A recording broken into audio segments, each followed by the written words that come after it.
Yevropa İttipaقى komitetining muavin raisi Dombrovskis Yevropa Xitoy mablag' selish kelishimini ma'qullash haqidagi tirishchanligini vaqtincha to'xtatganligini e'lon qilgan.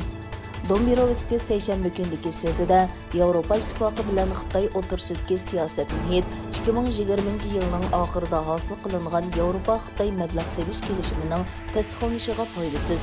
Şuna Yevropa İttipaقı Yevropa Xitoy mablag' selish kelishimini tuzish faoliyatlarini to'xtatishni qaror qildi degan.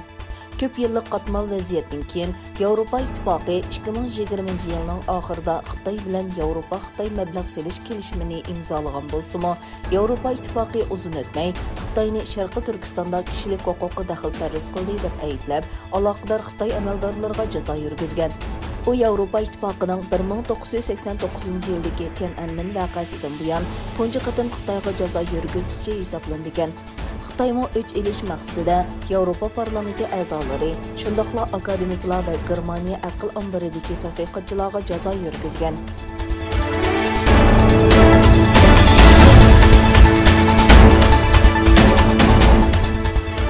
Yettä döwlet gorohى tashqi ishlar ministrlari yig'ini uchun Londonda jam bo'lgan Yettä döwlet tashqi ishlar ministrlari Xitoyni kishilik huquqni dafsanda qildi deb aybladi.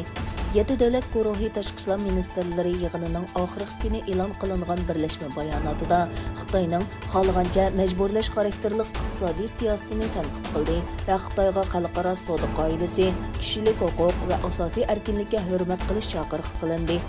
Ministrlar Xitayning Uyg'urlar va boshqa osonliq millatlarga qaratgan qilmishlarga, jumladan qayta tarbiyalash nomidagi keng ko'lamli jazo lagerlaridagi majburiy emgak va tug'mas qilib etish qatorliq qilmishlarga cho'nqur ko'ngil bo'ladiganligini bildirdi.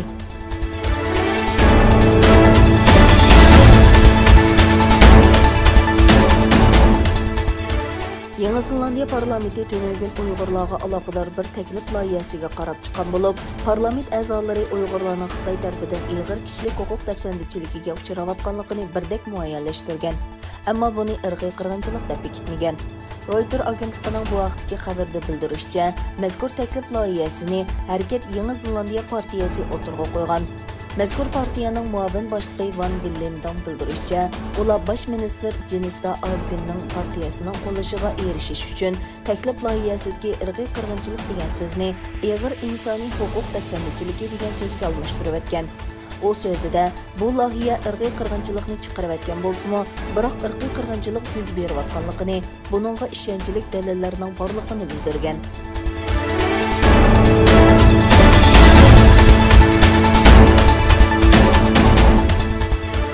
Yettä döwlet gorohى tashqi ishlar ministrlari yig'iniga qatnashgan Yaponiya tashqi ishlar ministri Xitoyning sharqiy va janubiy dengizning hozirgi holatini bir taraflama o'zgartirish urinishiga qattiq ko'ngil bo'ladiganligini bildirdi.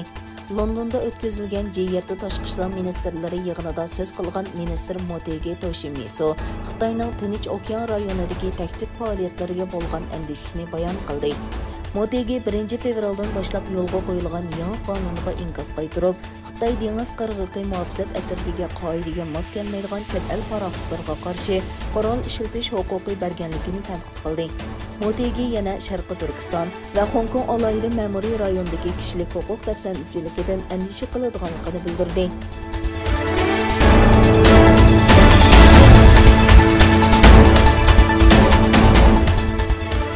Yaqinqi bir necha kundan buyon har qaysi taratqularda Xitoyning to'shig'uchi raketasi haqidagi xabarlar diqqat qo'zg'agan bo'lib, ma'lum bo'lishicha, kontrollikni yo'qotgan mazkur raketaning parchalari bir necha kun ichida yer yuziga tushishi mumkin ekan.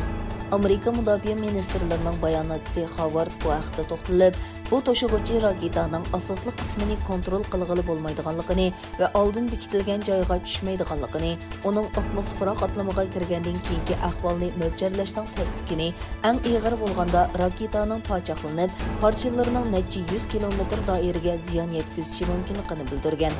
29 aprel Xitoyning to'shig'uchi raketasi 22 tonna ig'irlikdagi Tianqi yadroliq bo'linmasini elib mengib, plan bo'yicha orbitaga yetkazgan bo'lib, bu Xitoyning o'zining bo'shliq punktini qurishdagi tunji qadami hisoblangan. Holbuki, olam qatnashi mutaxassislari mazkur raketaning 20 tonnalik asosiy qismining yer shari atmosferaga kontrolligini yo'qotgan holda qaytib kelayotganligi haqidagi ogohlantirishni bergan.